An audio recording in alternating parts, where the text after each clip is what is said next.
Retk Ääremaale, Iiva Pänki. Jumala poja õndsa inimeseks saamise 1348. aastal puhkes Firenze linnas, mis oma iluga seljatab teised Itaalia linnad, katk, mille päästis surelike peale valla kas taevakehade meelevald või Jumala viha inimsoo patuste tegude pärast. Katk oli mõne aasta eest kaugetel maadel pead tõstnud ja seal ilmatul hulgal inimesi hävitanud. Hiljem jõudis kuuldus sellest Itaaliasse ning levis peatamatult ühest kohast teise. Paistis, et haiguse ravimisel ei aita ei arstide nõuanded ega ükski ravim, sest taud oli nii nakkav, et tõbe ei levitanud mitte üksnes haiged, vaid ka lorijutud ja kuuldused. Seepärast arvasid mõned inimesed, et mõõdukas elu, kehaline ja hingeline rahu ning halbadest uudistest ja liialdustest hoidumine suurendavad vastupanuvõimet selle häda vastu. Nõnda kogunesidki elada ihkavad noored seltskondadesse, sulgusid majadesse, millest taud oli mööda läinud ja nautisid üsna mõõdukalt ilma lärmakate pidudeta kõige maitsvamaid veine ja roogasid. Ränk saatus jättis Firenzesse sääraseid maju üha vähem. Seepärast hõivasid noored ja jõukad Firenze ümbruses asuvaid villasid, kus puude lehekroonid varjasid kannatava linna nende silme eest. Kuid uudised ja kuulujutud jõudsid neile järele ning kui mitte muul moel, siis lindude või tuuletiivul.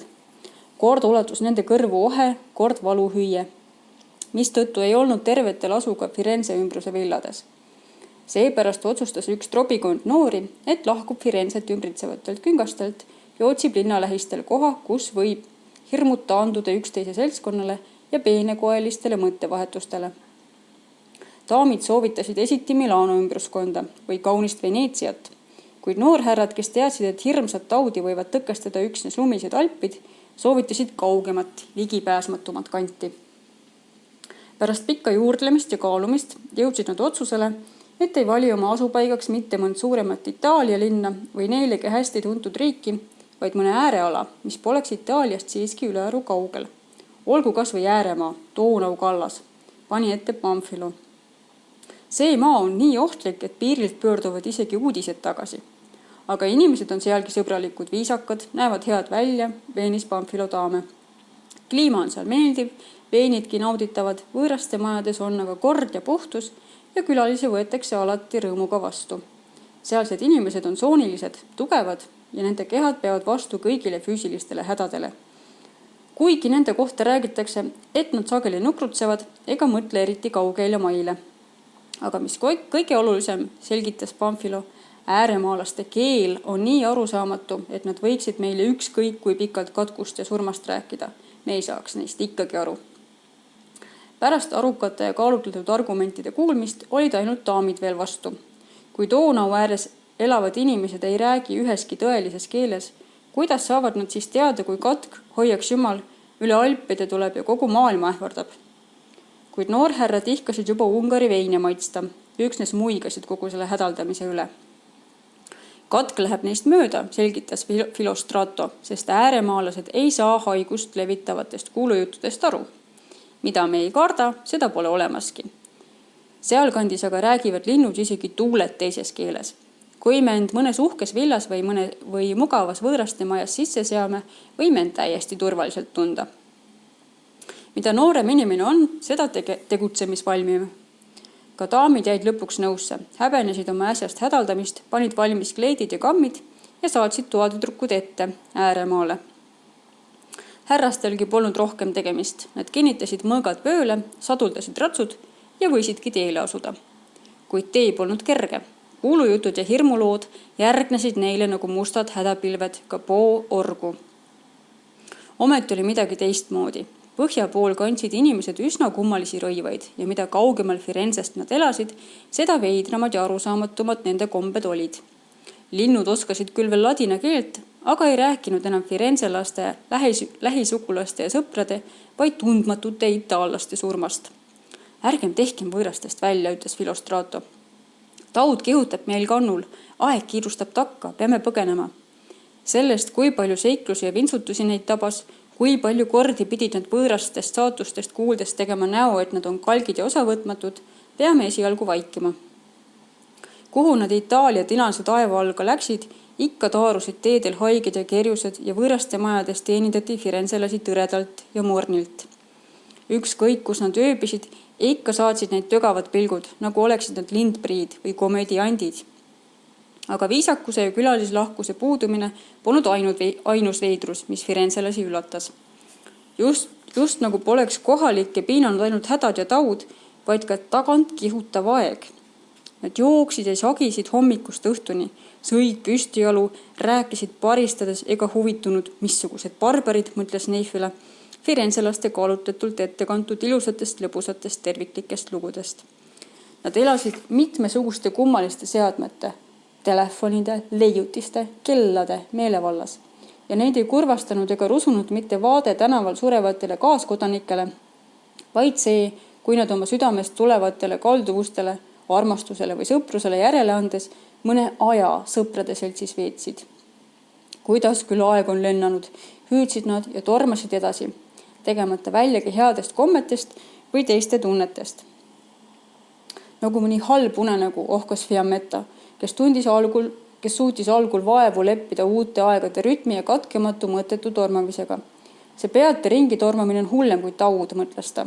Jooksu pealt surra, kiirustades elada, kiirustades süüa, kiirustades vestelda ja pealegi, milline ilm siin on. Vahest ärrituvad siinsed elanikud just seepärast nii kergesti, et nende pentsikud seadmed või see tuhm taevakumm ei lase neil kultuursete inimestena oma aega nautida. Põhja pool sadas iga päev või keerles teedel kummaline valk ja sudu. Taevakumm muutus alles siis, kui firenzelased Veneetsias laevale astusid ja Itaalia veed selja taha jätsid. Ma ei tea enam sedagi, kus me oleme, kaebas Elisa, kui nad päikesepaistelises Dalmatias maabusid ja linnakese võõraste majas võõrast keelt ja võõraid kombeid uudistasid. Ehk on ka aeg uuesti muutunud, mitte ainult kombed, ütles Filostrato, ent dalmatslased oskasid Itaalia keelt, isegi kui mitte kõige paremini ja teadsid Itaalias möllavast taudist. Firenzelasi vaadati umbusklikult ja takseeriti pahaks panevalt, kui selgus, et neil pole pangakaarte ja et nad räägivad segast juttu, kui neilt küsida, kust nad tulevad. Peame oma riided ära põletama, arvas Pamphilo. Peame valetama, et oleme kaupmehed ja tulime kaugelt Küprose saarelt. Ning keegi meist pole veel taudist kuulnud. Südant lõhestav oli see vaatepilt, kui ilusad Firenze daamid kulunud igapäevastesse kleitidesse riietusid. Siin meil on teised ajad, sosistas Pamphilo. Fiammetta ja tema kaaslannad sasisid oma juukseid oma ilusaimat tehet. Ent Pamphilo ei reetnud neile, et isegi ilusasti soetult ei sarnane nad enam nende üllaste ja rahulike daamidega, kellega nad Firenzest teele olid asunud, et ühiselt turvalist kohta otsida. Aga ka noorhärrades oleks nagu midagi muutunud. Need olid kahvatumad, kõhnemad, ärritusid kergemini ja imede ime. Nemadki rääkisid paristades, kiiresti, närviliselt. Just nagu oleksid käekellad, mille nad olid Milanost hankinud ja randmeile kinnitanud, nende temperamenti muutnud. Aga polnud midagi teha. Trau linnas läksid nad ühe Dalmatia linnaametniku juurde, kellele rääkisid, et nemad 10 Fiammetta, Pampinea, Emilia, Elisa, Gianetta, Neifile, Filomena, Filostrato, Dioneo ja Pamphilo on Küprose kaupmehed, kes otsivad halvaendelise tormi eest Dalmatiast varju. Dalmatia härra uskus neid ega uskunud ka ja vaatas neid nii kõõrdi, nagu ei võiks tänapäeval enam keegi Dalmatiast tormi varju otsida. Ta nägi, et sorgusjuustega noored on tagasihoidlikud, tunduvad rikkad, kuid igapäevases elus siiski kogenematud. Ta ei andnud neile küll peavarju, kuid aitas neid, et nad kõige kiiremal viisil ääremaale jõuaksid. Filostrato ja kogu seltskond tänas sündsalt ja tahtis Donau poole teele asuda. Oodake veel üks hetk, hõikas neile järele Dalmatia härra, keda erinevalt teistest kohalikest aeg nii väga tagant ei kiirustanud. Pamphilo ja daamid kogunesid aupaklikku ringi moodustades uuesti tema ümber. Las ma annan teile natuke nõu, sõbrad. Te peate teadma, et ääremaalased, kes ei tea sageli sedagi, kuidas ennast nimetada, on armastusväärsed, ent väga heitlikud. Seal on teised ajad, teised kombed, selgitas ta. Ja seetõttu võivad rändajad igal sammul kogeda jahmatavaid asju. Pampinea uuris kahvatul ilmel Donau orus levinud haiguste kohta, ent Dalmatia härra üksnes rehmas. Südamlikult kätte andes soovis ta head teed ja torkas neile pihku tõendi, mis mõnda aega, nagu ta väitis, võiks asendada nende kaotsi läinud passe. Firenzelased jõudsid ääremaale pärast 3 päeva lakkamatut tormamist. Ent kui väga nad ka ei tõtanud, kohalikud, kelle elud möödusidki sääraste raugematute galoppidena, olid ikkagi palju kiiremad. Firenzelasi see ei kurvastanud. Kauneid mäenõlvu nähes tegi Elisa juba kõige esimeses orus ettepaneku paigale jääda ning aadinoorukitele kohasel moel lõbusalt aega viita. Ettepanek polnud mitte üksnes ahvatlev, vaid ka mõistlik, sest igas alur rõkkas linnulaulust. Ööbikud laulsid juba tundmatus keeles. Ja see lopsakas ilu. Päike säras, puud aedades kooldusid oivaliste viljade all. Suutmatu otsustada, kas minna või jääda, kuigi küngaste kohale kogunesid juba tormipilved, istusid nad ühe teeäärse varjulise pärnapuu alla einestama. Keha kinnitanud ja pisut puhanud, arutas Fiammetta, et maastik pakub küll rõõmu nii silmale kui ka südamele, kuid päikesevalgus on nii värelev, nagu oleks seda maad tabamas mõni suur õnnetus. Ehk on kuuldus, et taudist jõudnud juba siiagi, ehk vaeb vahtkond piiridel karantiini, muretses Neifile. Nii ei aidanud see, et lilled õitsesid ja linnud sädistasid. Kõiki valdasid sünged halvaendelised mõtted. Teised ajad, teised kombed, sosistas Emilia. Kes teab, missugused inimesed siinkandis elavad? Kuidas võiksime siinseid elanikke usaldada, kui me neid ei tunnegi? Kes teab, millised on nende kombed? Nad räägivad kummalist keelt ja võib-olla ei kannata nad mitte ainult taudi ja tormava aja all, vaid põevad ka muid hingelist laadi haigusi. Taamal küngaste taga töötasid põldudel talumehed. Mõned käisid usinal ilmel ringi, silmitsisid väljasid või teritasid jalutades silmi. Teised aga heitsid sametisele rohule. Ent korraga, nagu oleks neid rästik tagumikust hammustanud, kargasid nad ärevalt püsti ja hakkasid raevukalt hõikuma. Tõepoolest, missugused eriskummalised inimesed. Ohkas Gianetta ja pööras kärmesti pead, et niidu servale kogunevaid lapsi jälgida. Kui võluvad need väiksekesed on, õhkas ta tundeliselt ja vaatles koos teiste daamidega blonde, musta ja pruuni juukselisi, tedretähnilisi või rõõsapalgelisi lapsi. Neid juhtis võimlemissärgis härra, kes hakkas korraga laste suurimaks rõõmuks kõrgel häälel laulma. Fiammetta ja tema kaaslannad naersid. Seejärel hüppasid õpetaja härra ja lapsed, nagu see oleks mingi kummaline rahvakomme või võimlemisharjutus, valjude hüüete saatel üle kraavi, mis niitu maanteest eraldas. Kui need lapsed nõnda karjusid ja üle kraavi hüppasid, ei tundunud nad enam sugugi armastusväärsed rõõmsad inglikesed. Tehku mida tahavad, peaasi, et nad pole haiged, ütles Filostrato targasti ja jälgis üht soonilist vanameest, kes kott õlal küngaste taga virgalt toimetavate talumeeste suunas tõttas. Ent just nagu oleks ta künkaharjal piksenooli või midagi muud hirmuäratavat näinud, viskas vahva vana koti õlalt maha ja hakkas ärevalt hõikuma. Künkaharjal istuvad talumehed kuulsid seda ja pistsid nii meeleheitlikult kisendama, nagu oleks nähtamatud olendid neid kividega pildunud. Meie isegi ei näe ega kuule, mida need ääremaalased jälgivad, ohkas Dioneo. Oleme mitmekordselt võõrad, mitte üksnes meie keel, vaid ka meie silmad on võõrad. Ta astus teistest paar sammu eemale ja uuris silmapiiril neid imelikke söestunud varemeid, mis kaugel künkail inetult turritasid. Ümber kukkunud seinte vahel sõid rohtu tohutu suured loiud loomad, aga nii nagu inimesed ei teinud loomadki välja lääne poolt lähenevatest tormipilvedest. Ehk on siin alles hiljuti katastroof juhtunud või siit sõda üle pühkinud, selgitas Dioneo teistele. Kuigi inimesed ei teinud siinkandis midagi erilist, oli nende ettearvamatus veelgi kohutavam kui Milano ümbruse elanike alatine tormamine või leiutistele pühendumine. Nähtud vaagides otsustasid firenzelased, et maastik on küll ahvatlev, ent provintsi võõraste majas peaksid nad vahest ka harjumuspärasest mugavusest loobuma. Kindlama koha võivad nad leida siiski pealinnast. Suurlinnad on ju kõikjal sarnased, nii ühesugused, nagu oleks nad ehitatud samal sajandil, selgitas Pamfilo teistele. Küll te näete, seal tunneme end turvaliselt. Mõeldud tehtud, miks enam oodata? Peenete hotellide, turvalisuse avenüüde ja pulverite maailma tõtates kannustasid nad hobuseid ja sõitsid 3 päeva ühtepanu 4, kuni jõudsid kõikjal tuntud pealinna. Küll näete, saame siin suurepäraselt hakkama. Kohaneme kiiresti, taipame kõike, lubas Filostrato. Kuid pealinn, millest Milanogi säravam poleks olnud, üllatas neid ometi. Muidugi teadsid ääremaa pealinna elanikud, nagu firenzelased selles veenduda võisid, Euroopa lääneosas möllavast taudist. Sellest eksootilisest, imelikust, kaugest haigusest rääkisid ajalehed, raadiod ja telekanalid. Ühe kondiitriäri telerist võisid noored näha oma sünnilinna. Tänaval looklevat matuserongkäiku, seejärel üht oma sõpra, üht linnanõunikku, kes murelikul ilmel, kes teab mitmendat korda jälle eriolukorra välja kuulutas.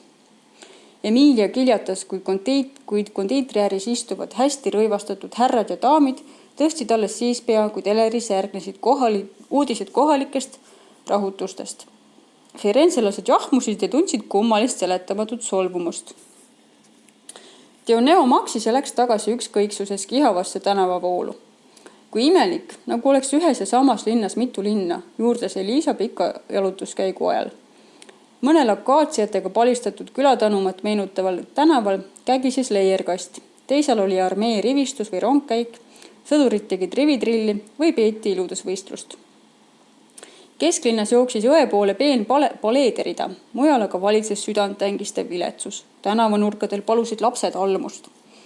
Kuulus toonav jõgi hõljus kõikjal oma siniroheliste lainete lagunevate või tuliuute sildadega nende silme ees nagu silmapette.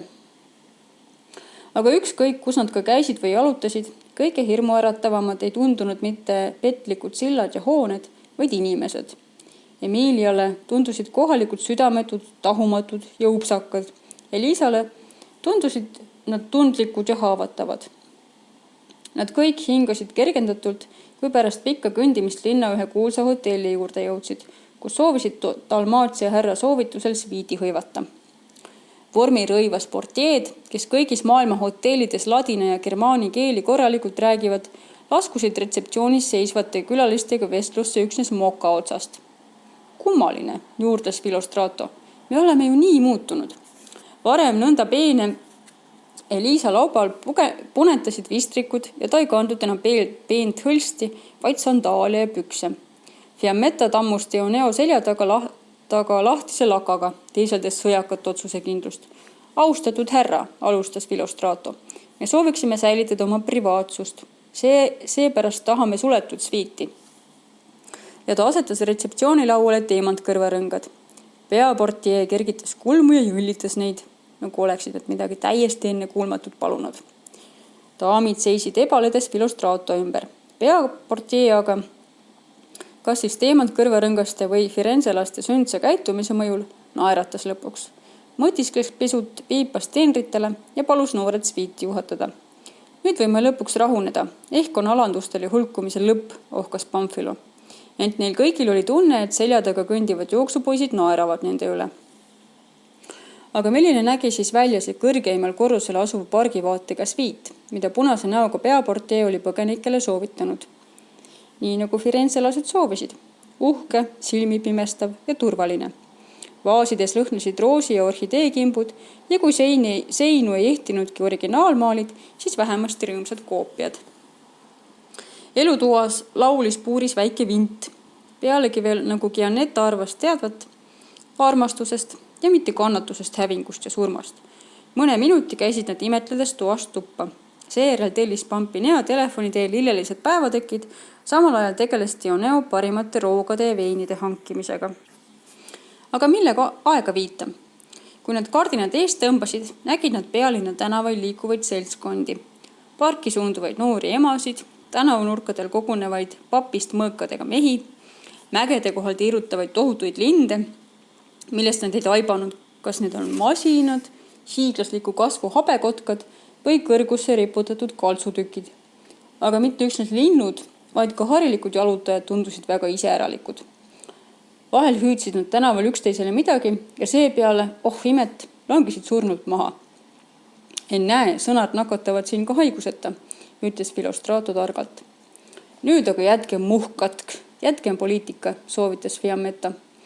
Ärgem hooligem taudist, nakatavatest sõnadest, vaid olgem tänulikud jumalikule ettehooldusele, et ta meid hukatusest päästis. Lõputsegem nii, nagu ootaksime lihtsalt mõnes villas Firenze lähistel, et häving lõppeks. Aga pikk ja palavikuline reis oli kauni naise hääle ragisevaks ja kriiskavaks teinud. Dioneo juhtimisel laulsid nad siiski mõned ilusad laulud, kuid daamidega oli selles neetud linnas midagi juhtunud. Ka lauldes haigutasid nad alatasa, nagu suudaks nad vaevu silmi lahti hoida. Pooleldi suletud silmalaugude alt heitsid nad häbelikult, kuid uudishimelikult pilke kardinatele. Missugused võiksid need ilusad pikad mehed olla armastuses, mõtiskles Pampinea, kellele kardinate tagune vaatepilt, papist mõõkadega vehklevad sõdalased rahu ei andnud. Fiammettagi naeratas, nagu mõistaks ta asja. Aga kuidas võiks üks daam laskuda selleni, et kardinaid eest tõmmates ja aknale nõjatudes pärismaalasi piiluda? Sestap läks Fiammetta teleri juurde ja lülitas selle sisse, et otsida mõni armastus või vaimukanal, kus ääremaalased oma kultuuri tutvustavad ja südameasju avaldavad. Armastus räägib ju igas keeles selgelt. Ja kui palju huvitavaid, südant lõhestavaid või lõbusaid lugusid kuulsid nad juba esimestel tundidel. Rõõmustades armastuse üle, kuid nautides seda enamasti hingeliselt. Üks pikkade juuste ja vaimustunud pilguga mees rääkis telekaameratele Transilvaania majast, kus ta Transilvaania tüdrukuid vangis hoidis. Kuigi, nagu ta ütles, oli tüdrukutegi töö vabadusvõitluse teenistuses. See mees on pühak, sasistas Emilia, kelle kohta teadsid teisedki, kui ligi tõmbavaks ta vaimustunud pilguga vanemaid mehi peab. See on mingi teine aeg, ehk näeme praegu ääremaalaste minevikku, märkis Filostrato. Kelnerid koputasid, astusid sisse ja pakkusid tellitud jooke. Teleris algas uus saade.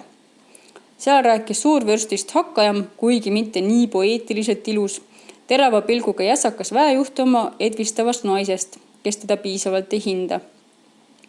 Daamid pikutasid roidunult tugitoolides ja raskeid merevaigukarva veina rübates kasvas neis üha suurem uudishimu ääremaalaste vastu.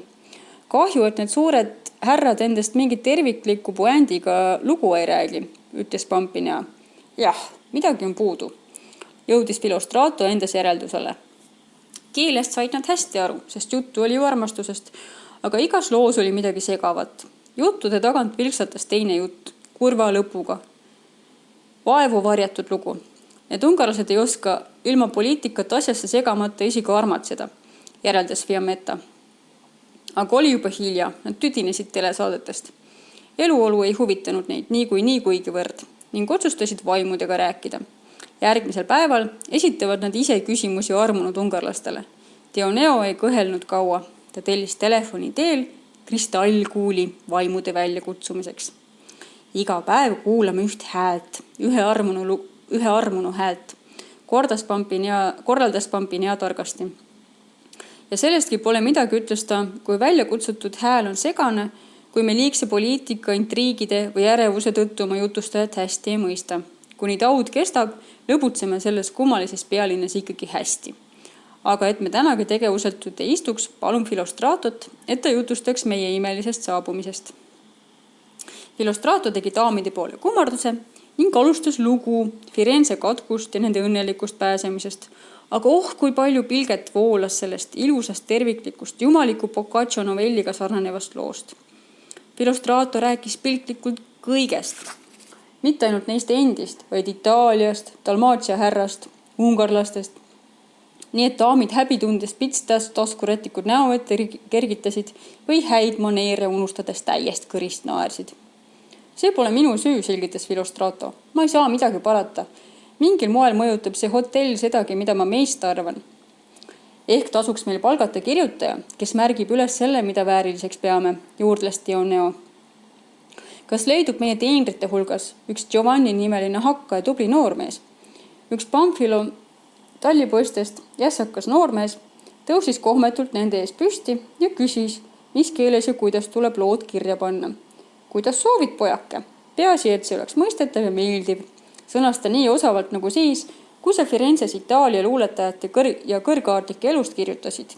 Sa ei kahetse seda, sest niipea kui oleme Toskaanas tagasi, saad oma tasu, lubas Pamfilo. Nad tõmbasid kardinad eest ja toatüdrukud, kes olid läbi Horvaatia reisinud ja pärast paljusid seiklusi oma isandad üles leidnud, pakkusid uusi jooke. Kuna Dioneo ühe kuulsa firenzelase Dante Alighieri armastuslaulu laulis. Aga linna kohal teerutavad habekotkad muutsid ka taevase luuletaja hääle armutuks ja kurblikuks.